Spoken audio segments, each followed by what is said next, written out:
আসসালামু আলাইকুম রহমতুল্লাহি ওয়াবারাকাতুহু।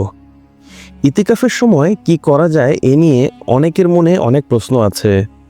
ইতিকাফের সময় কোরআন পাঠ, গুরুত্বপূর্ণ সূরা, দোয়া, তাসবিহ মুখস্থ করা, দীর্ঘ সময় ধরে নামাজের অভ্যাস করা, মুসলিম মনীষীদের জীবনচরিত্র অধ্যয়ন, দুরূদ শরীফ ইত্যাদি পাঠ ও আমল করা যায়। ইতিকাফকারীকে সব ধরনের সহযোগিতা করতে মসজিদের ইমাম, মুয়াজ্জিন, কমিটির লোকজন, এমনকি মুসল্লিদেরও সচেতন থাকা প্রয়োজন। গভীর রাতে দীর্ঘ সময় ধরে লম্বা কিরাতে, তাহাজ্জুদে বা আমলে লিপ্ত থাকা এবং ইফতার, সাহরি ও প্রতি ওয়াক্ত নামাজের পর গভীর দোয়ায় লিপ্ত থাকা একান্ত প্রয়োজন। পুরুষদের মসজিদে ইতিকাফ করতে হয়, নারীরা নির্দিষ্ট ঘরে বা নির্ধারিত কক্ষে ইতিকাফ করবেন।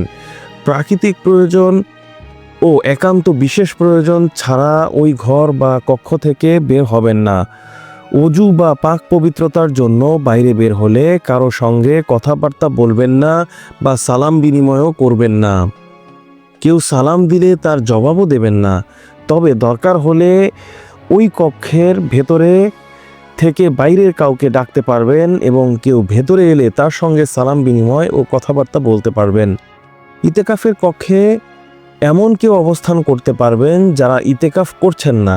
ইতিকাফ কক্ষটি যদি শয়ন কক্ষ হয় এবং একই কক্ষে বা একই বিছানায় হয়, তবে অন্য যে কেউ অবস্থান করেন তাতেও কোনো ক্ষতি নেই, এমনকি স্বামীও পাশে থাকতে পারবেন।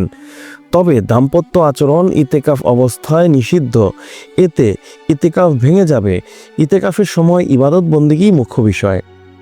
আল্লাহ সুবহানাহু ওয়া তাআলা কোরআনে বলেন, আর যখন তোমরা মসজিদে ইতিকাফে থাকো তখন স্ত্রী সহবাস করো না, এ আল্লাহর সীমারেখা, সুতরাং এর ধারে কাছেও তোমরা যেও না।